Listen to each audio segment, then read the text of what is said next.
یا خاتم النبیین۔ السلام علیکم ورحمۃ اللہ وبرکاتہ۔ یسألونک عن الأہلہ، اے میرے حبیب صلی اللہ تعالیٰ علیہ وسلم آپ سے سوال کرتے ہیں چاند کے بارے میں، آپ فرما دیجئے ہی مواقیت للناس، اس میں لوگوں کے لیے علامات ہیں اور چاند ہی سے حج کے دنوں کا تعلق ہے۔ آج چاند طلوع ہوا کہ نہیں، کسی کے علم میں ہے؟ جی ہو گئی، چاند ہو گیا۔ 29 کے ساتھ ہوا، 30 کے ساتھ؟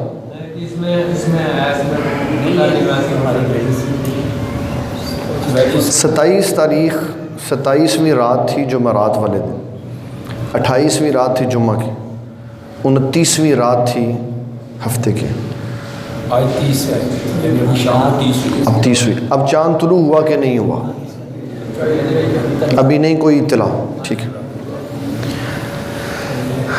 اگر چاند کی اطلاع آ جائے یا چاند نہ ہو تو دو ہی صورتیں ہیں، یا 29 کا ہوتا ہے یا 30 کا ہوتا ہے، لیکن پورے سال میں 5 مہینوں کے چاند دیکھنے واجب ہیں، 5 مہینوں کے چاند دیکھنے واجب ہیں۔ شعبان المعظم اس کا چاند دیکھنا واجب ہے، رمضان، شوال، ذیقعد اور ذی الحج، یہ 5 مہینے ہیں، ان کا چاند دیکھنا واجب ہے، اور واجب بھی مختلف نوعیت کا ہے۔ جیسے فرض، ایک شے فرض ہوتی ہے، ایک فرض کفایہ ہوتی ہے۔ نماز پنجگانہ یہ فرض ہے، نماز جنازہ فرض کفایہ۔ جو فرض ہے وہ سب پہ دیکھنی، سب پہ پڑھنی لازم ہے، جو فرض کفایہ ہے وہ کوئی ایک پڑھ لے تو کافی۔ اسی طرح چاند یہ واجب ہے لیکن واجب کفایہ ہے، اگر کوئی ایک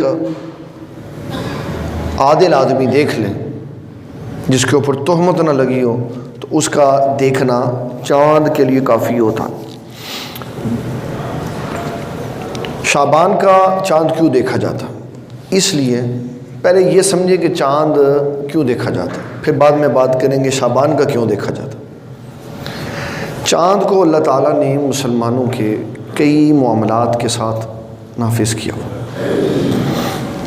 چاند کے ساتھ ہمارے رمضان کا تعلق ہے، چاند کے ساتھ ہماری زکوٰۃوں کا تعلق ہے، چاند کے اعتبار سے معاہدوں کا تعلق ہوتا ہے، اور عورتوں کے عدت والے دن جو ہوتے ہیں، جو ان کی عدت شمار ہوتی ہے، وہ بھی چاند کے اعتبار سے شمار ہوتے ہیں۔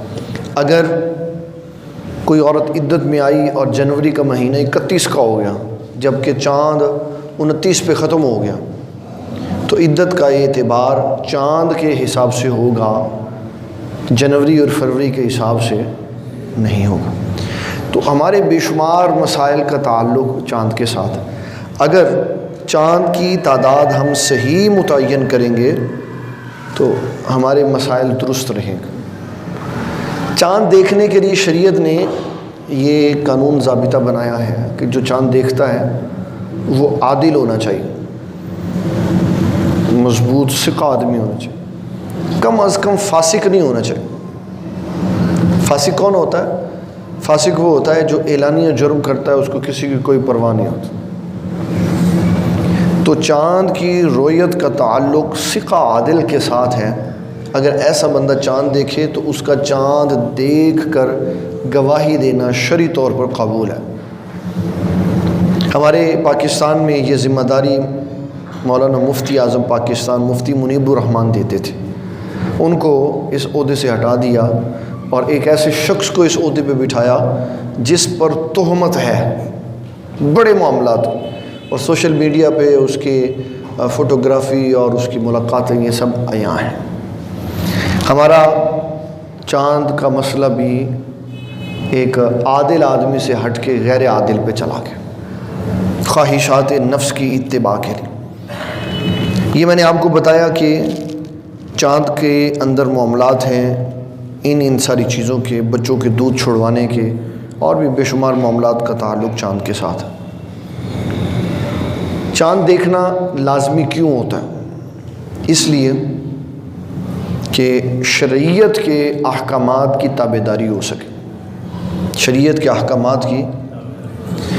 یہ چاند دیکھنا واجب کفایہ ہے، واجب، کسی کو ذمہ داری دے دی، عادل بنا دیا، وہ چاند دیکھ کر اعلان کر دے، اس کو کوئی بتائے میں نے چاند دیکھا ہے، وہ دیکھے یہ سچا آدمی ہے، جھوٹا بے ایمان تو نہیں، بے نمازی تو نہیں، فاسق تو نہیں، اس کی گواہی لے کر وہ کہے جی چاند ہو گیا، جی چاند دیکھ لیں۔ شعبان کا چاند کیوں دیکھا جاتا ہے؟ اس لیے کہ شعبان کی مہینوں کی گنتی پوری کرنی لازم ہے۔ حضور صلی اللہ تعالیٰ علیہ وسلم نے دو ہی چیزیں بیان کی کہ یا مہینہ 29 کا ہوگا یا 30 کا ہوگا۔ اگر چاند ابتدا میں نہیں دیکھیں گے تو 29-30 کیسے پورا کریں گے؟ اس لیے چاند شعبان کا دیکھنا لازم ہے، کیونکہ اس کے بعد متصل مہینہ وہ ہے جس کے پورے مہینے کے روزے فرض ہیں۔ اگر چاند نہیں دیکھا، موسم خراب تھا، غور بھی نہیں کیا، اور شعبان شروع ہو گیا، ہم نے کاؤنٹ نہیں کیا، ہم نے دوسرے دن کاؤنٹ کیا، اور ادھر سے 29 پہ ختم ہو گیا، تو شعبان 28 کا کیا ہم نے۔ جب رمضان اب 28 کا مہینہ ختم نہیں ہوتا تو ہم نے کہا کہ نہیں اب کل چاند دیکھیں گے، تو ایک ہمارا روزہ گزر گیا بیچ میں سے، فرضی غفلت ہو گئی۔ تو اس غفلت سے بچانے کے لیے چاند کو شعبان کے ساتھ خاص کیا کہ پہلے شعبان کے مہینے کا چاند دیکھو، تاکہ شعبان 29 اور 30 کا پورا ہو سکے۔ پھر رمضان کا چاند دیکھو، اور دونوں کے درمیان میں فرق بتا دیا کہ اگر ابر آلود ہو، بادل آ جائے، تو شعبان 30 کا پورا کرنا ہے، اور اگر بادل رمضان کے آخر میں آ جائے تو رمضان کو 29 پہ ختم کر دینا۔ یہ انتہائی فطرت کے قریب بات ہے کہ جو 29 روزوں کے بعد عید ہوتی ہے، عوام الناس میں اس کی خوشی 30 کی بنسبت زیادہ ہوتی ہے، میجورٹی ایسی ہے۔ ہاں دکاندار ہوتے ہیں، وہ کہتے ہیں اگر ایک دن اور ہو جاتا تو ہماری سیل اور ہو جاتی، تو ان کو اپنی سیل کا ہے، ٹھیک ہے، ان کا اپنا نظریہ ہے، لیکن جو لوگوں کے اندر خوشی 29 کے بعد رمضان کی عید کی ہوتی ہے وہ ہے۔ اب رمضان کا چاند اس لیے دیکھا کہ اس میں 29 اور 30 پورے کرنے ہیں، روزے ہیں، فرض ہے سارے، اور اگر ایک روزہ جان بوجھ کے کوئی چھوڑ دے تو رسول اللہ صلی اللہ تعالیٰ علیہ وسلم فرماتے پھر وہ ساری زندگی روزے رکھتا رہے نا تو وہ ثواب نہیں مل سکتا جو ایک روزے پہ اللہ عطا فرما دیتا۔ پھر شوال المکرم کا چاند دیکھنا اس لیے لازم ہے کہ اس میں عید ہے، اور پہلی شوال کا روزہ رکھنا یہ حرام ہے، تو حلال اور حرام کی جدائی کرنی۔ ذی القعدہ کا چاند دیکھنا ہے، لوگوں نے حج کے لیے نکلنا ہوتا ہے، اور ذی الحجہ میں حج ہوتا ہے اور قربانی ہوتی ہے، اس لیے یہ سارے چاند 5 مہینوں کے چاند دیکھنے ضروری ہوتے۔ اب جب شعبان طلوع ہو جائے گا تو اسلام نے ہمیں شعبان کے مہینے کو گزارنے کی ترتیب بتائی ہے کہ کیسے گزارنا، اس میں وظیفہ کون سا ہے، اس میں کام کیا ہے کرنے کے لیے۔ ہمارے آقا کریم صلی اللہ تعالیٰ علیہ وسلم نے شعبان کو کیسے گزارا۔ ام المومنین سید عائشہ صدیقہ طیبہ طاہرہ رضی اللہ تعالی عنہا آپ فرماتی ہیں نبی صلی اللہ تعالیٰ علیہ وسلم شعبان المعظم کے 28 روزے رکھتے تھے۔ ایک آخری روزہ اس لیے نہیں رکھتے تھے کہ شعبان اور رمضان میں فرق ہو جائے، شعبان اور رمضان میں فرق ہو۔ پیرا شیخ عبد القادر جیلانی رضی اللہ تعالیٰ عنہ فرماتے ہیں شعبان کے مہینے کے جو لفظ ہیں شین عین بے الف نون، اگر اس لفظ کے اوپر غور کریں تو یہ بھی نور سے بھرے ہوئے ہیں۔ شین شرف کا، شرف بمعنی بزرگی کا، عین علو کا بلندی، با بر کا نیکی، الف الفت کا، اس میں لوگ اپنا مال تقسیم کرتے ہیں، زکوٰۃ نکالتے ہیں، تو جب زکوٰۃ نکالتے ہیں تو لوگوں کے درمیان میں الفت پیدا ہوتی ہے، محبت پیدا ہوتی ہے، اور نون ہے نور کا، جب یہ سارے کام کر لیتے ہیں تو دل نور علی نور ہو جاتا۔ یہ اس اعتبار سے، اور پھر ایک بڑا خوبصورت آپ نے اسکیچ سمجھایا غوث پاک رضی اللہ تعالیٰ فرماتے ہیں 3 دن بندے کی زندگی کے ہوتے ہیں، ایک وہ جو گزر گیا، ایک وہ جو موجود ہے، اور ایک وہ دن ہے جو آگے آنے والا ہے. جو گزر گیا وہ واپس نہیں آنا، لیکن اس گزرے ہوئے کا انالیسز ہو سکتا، تجزیہ ہو سکتا، اس سے ہم نوٹ ڈاؤن کر سکتے ہیں چیزیں کہ یہ ہم نے کیسے گزارا. جو موجود ہے اس کی گرفت کرنی ہے، ہم نے اس کو پکڑنا ہے، اس کو غنیمت جاننا ہے، اور جو آنے والا ہے اس کی ہم نے تیاری کرنی. تو فرمایا رجب گزر گیا، اس کو عبرت پکڑو اس سے کہ ہم نے کیا کیا رجب میں، نہ روزہ رکھا نہ عبادت کی، وہ گزر گیا. شعبان ہے، اس کو غنیمت جانو، اس میں روزوں کی تیاری کرو.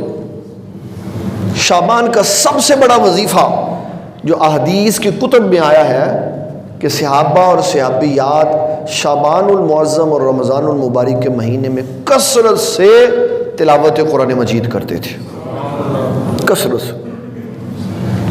اور ہمارے ائمہ میں بڑے بڑے جلیل القدر لوگ ایسے جو رمضان میں ایک ہی دن میں سارا قرآن پڑھ لیتے تھے، ایک دن میں سارا. یہ دور کی بات نہیں ہے. ہمارے پیر بھائی ہیں، میرے بہنوئی بھی ہیں، حضرت علامہ پیر فہد احمد یوسفی صاحب، انہوں نے میرے والد گرامی کے ساتھ حج کیا، کئی حج کیے انہوں نے. تو وہ کہتے ہیں کہ میں نے حضرت کا معمول دیکھا کہ حج میں آپ کسی سے بات نہیں کرتے سوائے اس کے کہ کوئی مسئلہ پوچھے. آپ کا معمول صبح فجر کے وقت قرآن شریف شروع کرتے تو عشاء تک سارا قرآن مجید ختم ہو جاتا تھا. کبھی لوگ کثرت سے ملنے آ جاتے تو ٹائم اس میں صرف ہو جاتا تو اگلا دن بھی کچھ لگ جاتا، لیکن معمول یہی تھا کہ ایک دن میں قرآن پڑھتے تھے سارا. شروع سے اللہ والوں کا، نیک لوگوں کا یہ وتیرہ چلا آ رہا ہے، قرآن مجید کے ساتھ محبت، قرآن مجید کثرت سے پڑھتے. ایک ہے قرآن مجید سیکھنے کے لیے گرامر کے اعتبار سے، لغت کے اعتبار سے، اس کے صرفی نحوی معاملات کے اعتبار سے، اس کی بلاغت کے اعتبار سے، اس کی تفسیر کے اعتبار سے پڑھنا، یہ علیحدہ ہے. اور ویسے اس کو اللہ کی کتاب پڑھ کے سمجھ کے پڑھنا، اس کی لذت حاصل کرنا، یہ علیحدہ ہے. تو قرآن مجید کو کثرت سے پڑھنا یہ شعبان اور رمضان کا وظیفہ ہے. دوسرے نمبر پر حضور صلی اللہ تعالیٰ علیہ وسلم کی تعلیمات ہمیں یہ بتاتی ہیں کہ آقا کریم صلی اللہ تعالیٰ علیہ وسلم نے رمضان المبارک میں، شعبان المعظم میں کثرت سے روزے رکھے، کثرت سے. اس کی وجہ پوچھی کہ آپ کیوں رمضان المبارک میں کثرت سے روزے رکھتے ہیں؟ تو حضور صلی اللہ تعالیٰ علیہ وسلم نے فرمایا اس میں ایک رات ایسی آتی ہے کہ جس رات میں اللہ تبارک و تعالی جل جلالہ بندے کے متعلق فیصلہ فرماتا ہے. فیصلے تو پہلے کیے ہوئے ہیں، وہ فیصلے ہینڈ اوور ہو جاتے ہیں، جنہوں نے روح قبض کرنی ہے ان کے سپرد ہو جاتے ہیں کہ بھئی اس بندے کی اس سال روح قبض کرنی. تو فرمایا کہ فیصلہ فرما دیتا ہے. تو فرمایا میں یہ چاہتا ہوں کہ جب میرے بارے میں یہ فیصلہ ہو کہ میں نے اس دنیا سے واپسی جانا ہے تو ساتھ یہ لکھا جائے کہ جس سال میرے لیے یہ فیصلہ ہوا تھا اس سال میں، اس شعبان المعظم میں روزے کے ساتھ تھا. میں کس کے ساتھ تھا؟ روزے کے ساتھ تھا. یہ حکمت تھی. کیوں؟ روزہ یہ اللہ تعالیٰ کی نعمتوں سے میں سے ایک نعمت ہے. اس کو حضور صلی اللہ تعالیٰ علیہ وسلم نے جنت فرمایا، الصوم جنت.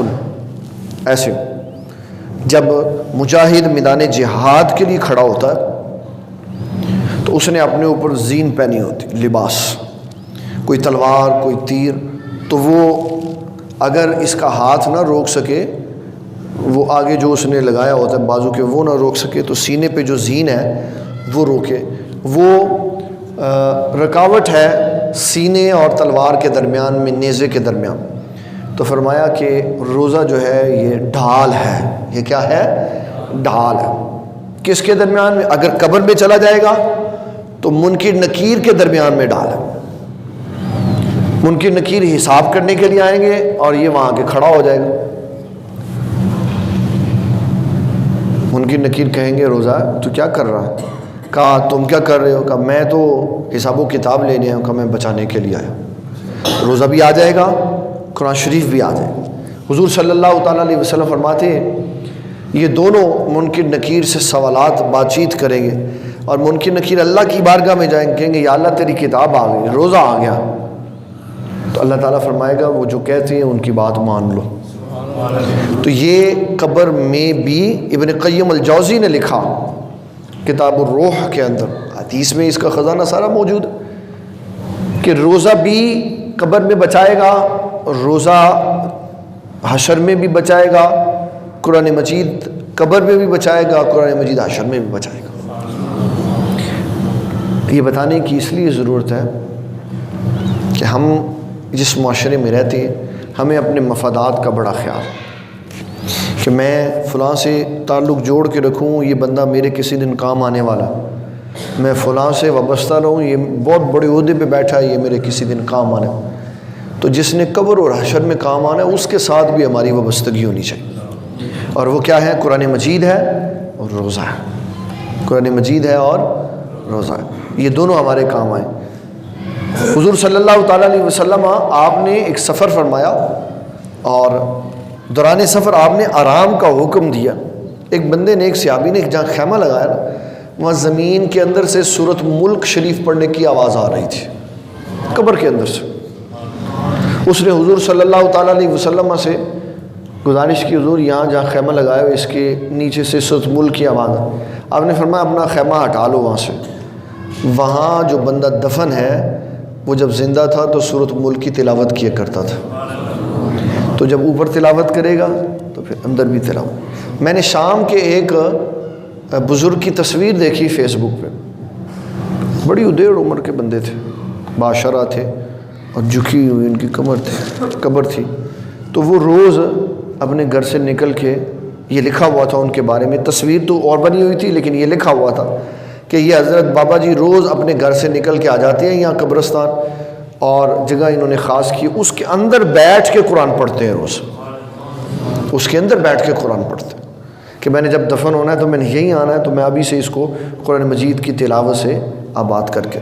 اگر ویسے بھی کوئی بندہ گھر میں تلاوت قرآن مجید کرے تو وہ مطمئن رہے، اللہ کے فضل کا وہ منتظر رہے کہ قبر میں جانے کے بعد اللہ تعالیٰ اس کو قبر میں تلاوت کی توفیق عطا فرمائے گا۔ یہ قرآن مجید کا اعجاز ہے کہ جو اس کے ساتھ وفاداری کرتا ہے یہ اس کو تنہا اور اکیلا نہیں چھوڑتا۔ تو حضور صلی اللہ تعالیٰ علیہ وسلم کی اس حدیث کی راویہ ہماری امی جان حضور ام المومنین سید عائشہ صدیقہ طیبہ طاہرہ مومنہ مفکرہ محدثہ مقننہ عفیفہ محبوبہ محبوب کائنات صدیقہ بنت صدیق اکبر رضی اللہ تعالی عنہا، آپ فرماتی ہیں کہ حضور صلی اللہ تعالی علیہ وسلم شعبان المعظم میں جب روزے رکھتے تھے تو شوہر ہونے کی حیثیت سے روزے رکھ لیے۔ اب جو بندہ روزے سے ہے وہ ہر اس پابندی کے اندر ہے جس پابندی میں روزے دار ہوتا ہے، تو فرمایا ہم پورے سال میں جو ہمارے روزے قضا ہوئے ہوتے تھے عذر کی وجہ سے، تو وہ روزے ہم شعبان المعظم میں رکھ لیتے تھے۔ حضور پاک کے بھی روزے ہو جاتے، ہمارے بھی روزے، اور نفلی روزے میں یہ شریعت کی طرف سے سب سے بڑا کمال ہے کہ آپ صبح جب اٹھیں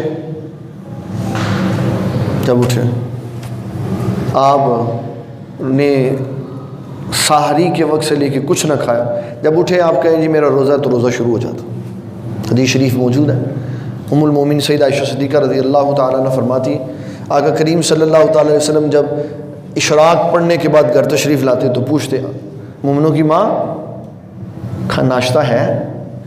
تو کہتی ہیں ناشتہ ہوتا تو میں دے دیتی، تو اگر نہ ہوتا تو میں کہتی حضور آج ناشتہ نہیں، تو آپ فرماتے چلو آج ہمارا روزہ ہی صحیح، آج ہمارا روزہ ہی صحیح۔ اور صوفیہ اکرام اس کو کہتے ہیں کہ مومن کا ہر پہلو بامانہ ہوتا ہے، بامقصد زندگی ہوتی۔ کہتے ہیں کہ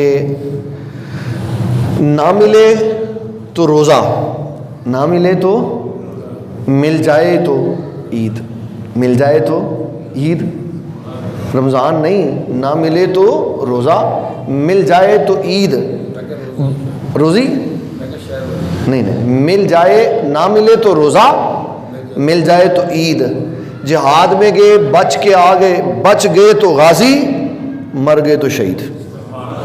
مر گئے تو ہر زندگی کا پہلو اس کا بامقصد ہے. اگر جہاد میں گیا ہے اور مار کے آ گیا تو غازی ہو گیا, اگر وہاں شہید ہو گیا تب بھی فائدہ, بچ گیا تب بھی فائدہ, روزہ رکھ لیا تب بھی فائدہ, نہ رکھا تب بھی فائدہ. اسلام نے خوبصورت زندگی دی. اور ویسے بھی آپ صلی اللہ تعالیٰ علیہ وسلم کا معمول ہوتا تھا کہ آپ ہمیشہ پیر اور جمعرات کا روزہ رکھتے تھے, پیر اور جمعرات کا.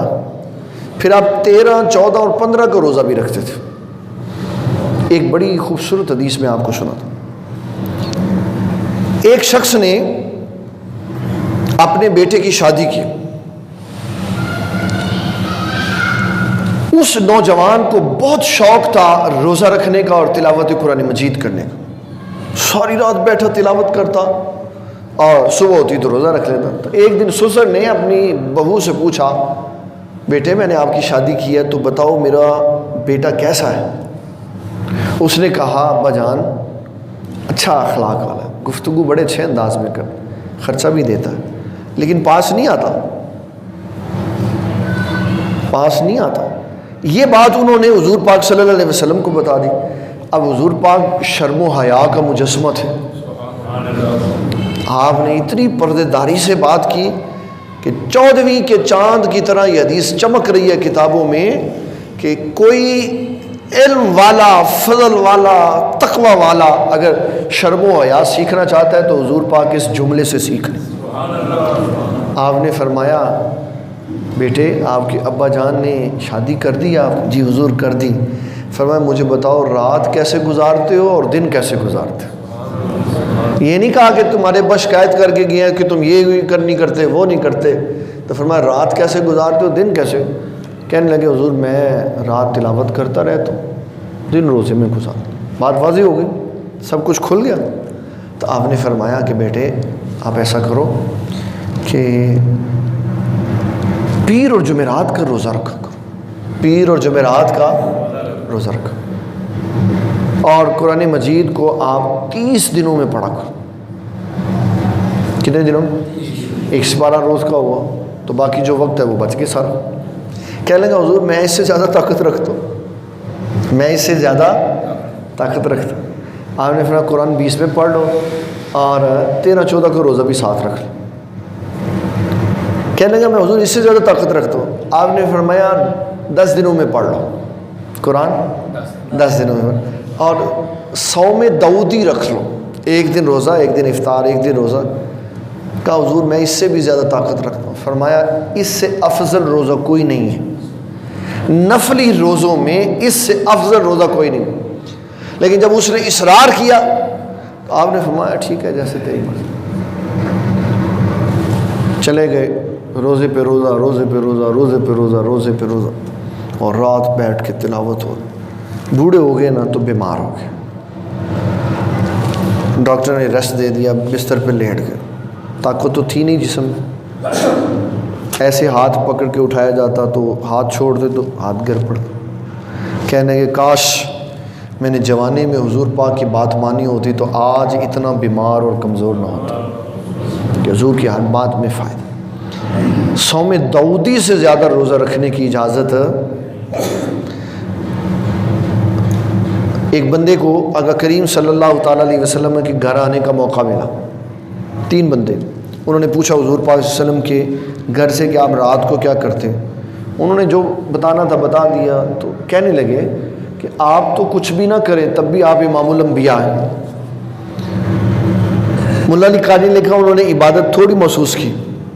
تو ایک کہنے لگا میں ساری رات جاگا کروں گا, ایک کہنے لگا میں ہمیشہ روزے سے رہوں گا, ایک کہنے لگا میں اب کبھی بھی شادی نہیں کروں گا. تو رسول اللہ صلی اللہ علیہ وسلم نے جب ان تینوں کی یہ بات سنی تو آپ نے فرمایا میں تم سب سے بڑھ کر اللہ کا خوف رکھتا ہوں, تم سب سے بڑھ کے اللہ کا خوف رکھتا ہوں. میں روزہ بھی رکھتا ہوں, میں افطار بھی کرتا ہوں, میں روزہ بھی رکھتا ہوں, افطار بھی کرتا ہوں, میں رات کو قیام بھی کرتا ہوں, آرام بھی کرتا ہوں. فرمایا میں شادی بھی کرتا ہوں. سمجھایا کہ روزہ بھی رکھو, اس کو سکون بھی دو کھانے کے ساتھ, خوراک کے ساتھ. اس کو زیادہ بڑھ لینا بھی نقصان ہے, اور اس کو بالکل خالی کر دینا بھی نقصان۔ اللہ تعالیٰ نے جو مشینری بنائی ہوئی ہے یہ تھوڑی بڑی رہے، تھوڑی خالی رہے تو پھر یہ صحیح چلتی۔ اگر لطف حاصل کرنے کے لیے اس کو خوب مشینری کو بھر دو تو بھی بیمار ہو جاؤ، اور اگر اس کو بالکل خالی کر دو تو بھی بیمار ہو جاؤ۔ بیلنس چلے۔ جو بندہ پیر اور جمعرات کا روزہ رکھے اور 3 روزے ایام 20 کے رکھے، یعنی 13، 14، 15 کا، جو جدید ٹیکنالوجی کے سائنسدان ہیں وہ کہتے ہیں اگر بندہ سال میں کچھ گھنٹے اپنے معدے کو خالی رکھے، کھائے پینا فاقہ کرے، تو اس کو معدے میں کوئی کینسر نہیں ہو سکتا۔ پھر وہ مسلمانوں کے اس روزے کو دیکھتے ہیں تو حیران رہ جاتے ہیں کہ 1400 سالہ تاریخ میں اسلام نے پہلے سے ہی رمضان میں روزہ رکھوا دیا کہ ان کو بیماری کوئی بھی نہ لگے۔ جتنے ہمارے کوئی 20-30 سال پہلے بیمار بوڑھے آدمی کہتے میں بیمار آج میں روزہ نہیں رکھ سکتا، سائنسدانوں نے، ڈاکٹروں نے بدل دی، اس نے کہا روزہ رکھنے سے بندہ بیمار نہیں ہوتا، روزہ رکھنے سے بندہ بیماریاں صحیح ہو جاتی ہیں، بیماریاں صحیح ہو جاتی ہیں۔ اللہ تعالیٰ نے ویسے رعایت دی ہے کہ جو بیمار ہے وہ روزہ چھوڑ سکتا ہے، لیکن فرمایا کہ اگر تم روزہ رکھ لو تو تمہارے لیے بہتر، روزہ رکھ لو تو تمہارے لیے بہتر۔ تو شعبان کا مہینہ پریکٹسنگ مہینہ ہے، اس میں روزہ رکھنا سٹارٹ کریں گے تو رمضان کے روزے میں ہمیں دقت پیش نہیں آئے گی۔ اب ہمارے دن کچھ پیچھے کی طرف جا رہے ہیں، سردیوں کی طرف، تو ابھی پنکھے بند ہے سارے، مہینے کے بعد ہلکے ہلکے پنکھے چل رہے ہوں گے تو رمضان آ جائے۔ کچھ تھوڑے آگے چلے جائے تو گرمیوں میں رمضان آتا تھا، اور جس علاقے میں میں رہتا ہوں ہمارے جتنی مسجدوں میں اے سی لگے ہوتے ہیں، ساری مسجد دوپہر میں ایسے لگتا تھا جیسے بندے آرام فرما رہے ہیں، سارے بندے